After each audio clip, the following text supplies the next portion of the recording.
તારા ગામનું નામ? અમરનગર. આપણો તાલુકો? દેત્રોડ. આપણો જિલ્લો? અમદાવાદ. આપણું રાજ્ય? ગુજરાત. આપણો દેશ? અમદાવાદ. આપણો દેશ? ભારત. પછી આપણું રાષ્ટ્રીય પક્ષી? શું કહું? મોર. આપણું રાષ્ટ્રીય પ્રાણી? વાઘ. આપણું રાષ્ટ્રીય ફૂલ? કમળ. આપણી રાષ્ટ્રીય રમત? હોકી. પછી પૈસા ઉપર શાનો કોનો ફોટો હોય? હા કહું? કોટી બાપુનો. આપણા દેશની રાજધાની? નહીં ખબર. તું બલૂન ચો લઈને જવાનું કહેતો હતો? અમદાવાદ. દિલ્હી.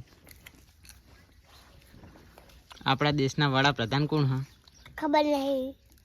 દેશના વડાપ્રધાન? પીએમ? ખબર નહીં. પીએમ? હા ખબર નહીં મને. ચિયા સાહેબ? મોદી સાહેબ. નરેન્દ્ર મોદી સાહેબ.